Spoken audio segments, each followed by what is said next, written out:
Hello, this is Dave Kelly along with Brian Hogan, and today we're going to be talking about survivorship because it's one of the least understood and litigated areas in domestic relations.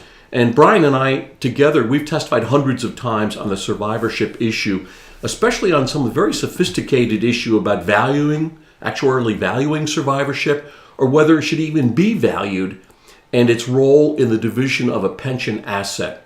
So Brian and I are going to be having a conversation. Brian? Yes, survivorship is one of those things where we get questions all the time about this. We'll talk some about when survivorship should be valued, but that's a common question that we get asked, and so we'll touch on a few of those things. We'll go into some detail, and then we just also want to let you know we'll have some resources available beneath the link here down below. You can take a look at those things. We'll probably refer to a couple of those, put them up on the screen for you as well. So with all that said, how about you just tell us, Dave, in general, what is survivorship and why does an attorney care about it in a divorce? Well, a pension is for one life. The way it usually reads is it is for the life of the plan participant. Survivorship, of course, is the concept that if a participant is married, that their spouse or their significant other upon their death will also continue to get a portion of the pension. That's what survivorship is. It means joint lives. It's more than one life is being secured. It's two lives or more could be secured. State plans can have up to 4 lives. Mm-hmm. Yeah, sometimes we use that phrase, a lifetime stream of income for both parties. It's the intention that both parties receive benefits over their entire lifetime as a survivorship interest. Are you telling me that survivorship is an inherent part of a pension? Well, maybe that's what you tell us in the book. How about we say that? Why do you spend so much time, probably 60 pages or more, in dividing pensions and divorce, discussing survivorship? Because it is our opinion, after reading a lot of case law, looking at the national regulations, which mandate a 50% joint and survivorship for an ERISA plan. It's mandated if you're currently married, you must give a 50% joint and survivorship with your current spouse, or you have to have a waiver signed. So that's clear federal policy. It's also true of the state plans in Ohio and other states. It's also true of federal plans. You have to have that signed waiver. So it's clearly the intent that the non-participant spouse not be bereft of all assets upon the death of the plan participant. And we have a lot of other reasons. We spend at least 7 major arguments why we think it is an inherent. We don't believe you can unbundle a pension and take out parts like, well, do you get survivorship? Do you get a cost of living adjustment? Do you get the early retirement subsidy or supplements? We don't believe pensions are unbundled because that puts the two parties, the participant and non-participant, in completely different situations of risk. And we don't think that's especially rational. Yeah. However, there are cases that have said if you don't mention survivorship, you don't get it. It's an interesting thing. It's one thing that's unique about QDRO Group is, obviously you've been doing this since 1985. It's a long time. I've been doing this for almost 20 years now. And what I find interesting is oftentimes you'll take a concept and either have written about it or have testified about it or whatever.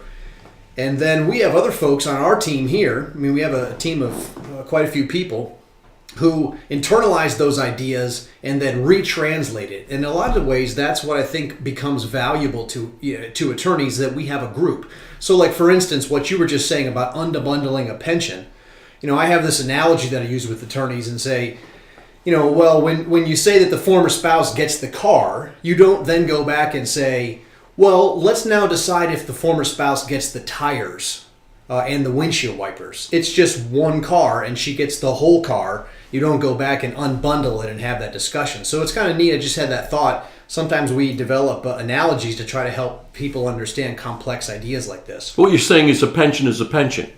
If you don't receive a lifetime of income, you're not getting a pension. You're getting a contingent stream of payments, but you're not getting a pension. Yep. So inherent within that concept of a pension, you get the tires, the windshield wiper, the rest with the car. Right, yeah. Right.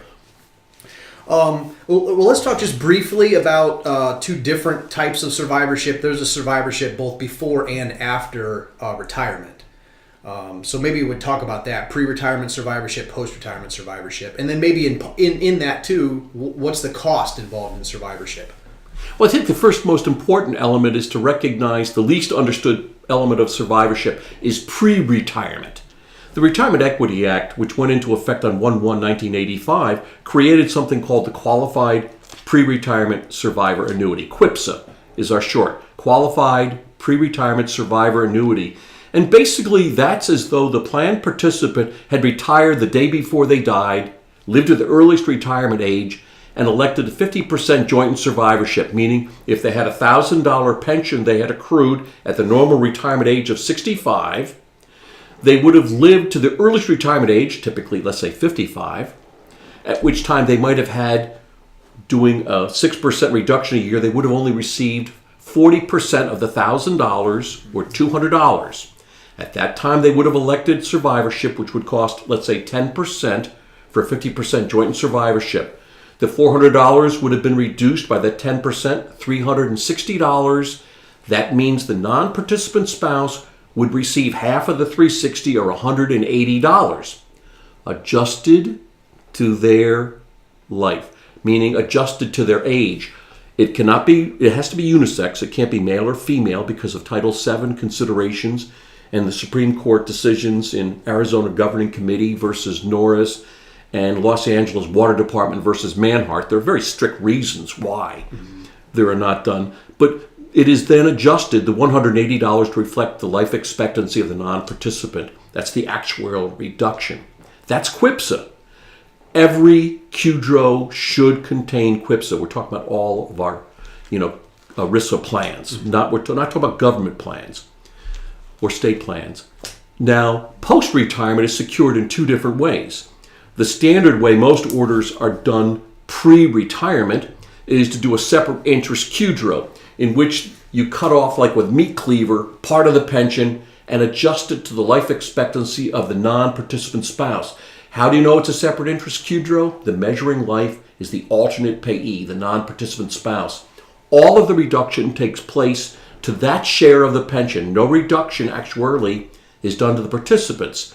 However, it allows the non-participant spouse to commence benefits whenever they reach their earliest retirement age. So there is a great deal of flexibility. Some plans, I would say approximately 30% over at QDRO Consultants I had discovered, do not allow a shared payment QDRO in which you reach retirement, and we're aware of these because of the state plans and the federal plans, in which you don't have separate interest. At retirement, you must elect to have survivorship extended to the non-participant spouse. You have a reduction to the entire pension of 10%, let's say, for the 50% joint in survivorship. That shared payment order is the other way besides a separate interest for post-retirement survivorship. So to boil all that down, I think we would say two important things, that an attorney is looking to do: secure a former spouse's income for life in the event of the participant's death before retirement. That's what that QIPSA. And then in addition to that, also protect the former spouse in the event the participant dies after the commencement of benefits, either with a separate interest order or with securing survivorship in a shared payment order. So there's really a couple options there. And of course, this, as we both know, is far more sophisticated. When you choose, for example, a separate interest order, and let's say the non-participant spouse is not especially healthy, and they receive, let's say, just one payment, they decide to start their payment, and all of a sudden they're 55 years old, they get 1 month of payments, that share of the pension does not revert back to the plan participant. It's lost forever. So there are things we're glossing over: health concerns and other considerations of choosing either a shared payment or a separate interest order. Okay, one thing that oftentimes the participant objects to, or their counsel objects to, is the fact that there is a reduction in benefits for the election of survivorship. How would you typically address someone who raises that concern? Actually, this really came into my mind a lot more clearly just a couple of years ago. I was preparing for a case called Bradley. And in it, I was prepping with an ERISA attorney, Nora Kelly, who happens to be my daughter. And I was thinking about survivorship in a way I don't think that was especially logical. So at one point in time, I told her, well, this person received more survivorship than they should have gotten. They were only married for half the time of the pension, yet they're getting a full 50% joint and survivorship, which the law calls for. So Nora sprang this trap on me with a question. She turned to me and said, "Oh, you think that the federal law which awards 50% joint and survivorship is fine, but they should be punished for exercising their right." And I realized I had a trap set for me. If I'm asked this in court, I'm going to be thoroughly embarrassed. We changed our writing and we changed our perspective in the Bradley case and others to recognize if you're a current spouse, you get a 50% J&S. There's nothing excess. There's nothing that should be valued. That's just part of getting a same stream of income for both parties. Whether one lives longer than another, you're getting into very dangerous Title VII issues about gender discrimination. Are we going to penalize women for living longer? And the answer is not really. We shouldn't be doing that. Yeah, I remember that. We changed our position on excess survivorship, where basically we're only going to value excess survivorship in situations where the participant has elected something above and beyond what ERISA requires for a current spouse. So if they've elected a 75% or 100% survivorship, then we're looking into that issue of excess survivorship, the amount over and above the required election that the participant had to make. And then we run into the issue, Brian, as you know, with Salmon, which said it was a gift. We shouldn't even look at excess. Bradley said, however, you do look at the difference between the 50 and 75%. So there's a difference of opinion. Would you say that's the only time survivorship should be valued, in a situation where there's excess? Or how would you respond to someone who says, well, the former spouse is getting this survivorship and we want to add that into the ledger here and offset it in some way? I would tell you we've argued that case in Cleveland and Giuliano, and just in a concluded case that's now at the Court of Appeals, Hine v. Hine, that was in Wood County, and it took place in Bowling Green. And I felt it was an incredibly interesting issue. The problem with valuing survivorship, as opposing expert did, and then adjusting Hoyt language, is that it basically eviscerates the ability of attorneys to craft coverture-type QDROs without having actuarial values, or at least tables of values by which they reduce. What the other side argued for was, well, we can do coverture, we just have to adjust it so that the plan participant, who happens to be a male, gets more during his lifetime because he has a shorter life expectancy, and that'll all be made up for because he'll die before his female spouse, and then she'll make up the rest. It basically eviscerates and destroys Hoyt. Giuliano was very specific in Cleveland. The magistrate there very astutely pointed out this is contrary to Hoyt. This will destroy a simple, straightforward way.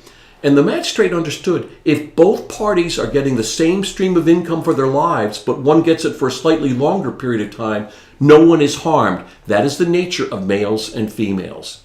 And that held up both in Giuliano and so far in Hine at the trial court level. Well, this has kind of been an interesting discussion, and obviously we haven't been able to get into everything on this. So we're going to sort of wrap things up here a little bit. But as we do that, one thing we often warn attorneys against related to survivorship is when you're dealing with certain state pension plans, federal pension plans, and military pension plans. If I had to say one thing that I'd like attorneys to hear in this discussion and maybe walk away with, it would be sort of that warning about survivorship in state, federal, and military plans. Maybe comment on that, and then we'll just sort of wrap things up. Everything I just said about survivorship does not necessarily relate to state plans. As we know, many states do not have a pre-retirement QIP, so they don't have that. It does not exist. It should, but does not. We also recognize there are all sorts of survivorship problems with federal plans. We don't want to get into all of them, but you can lose survivorship if you remarry, okay? You lose survivorship with military if you have not filed the deemed election and you don't get the survivor benefit plan within that 1 year. There are lots of problems that crop up with federal and state plans, but that'll be another day, Brian. Yeah, well, for all those who are listening along with us in our discussion, hopefully you enjoyed that. I will just let you know that, if you have a specific case that relates to a survivorship issue, we are available, to have these kinds of discussions very specifically related to the case that you're dealing with. Not only Dave and I, but also the rest of our staff, including Steve Sebastian, who's our general counsel attorney. We get into these issues quite often, and so we would just invite you to call us next time you have one like this. Otherwise, check out the other podcasts we have. Take a look at some of the resources on our website, and look back for other ones we're going to be posting here very soon. Thanks a lot. Thank you, Brian.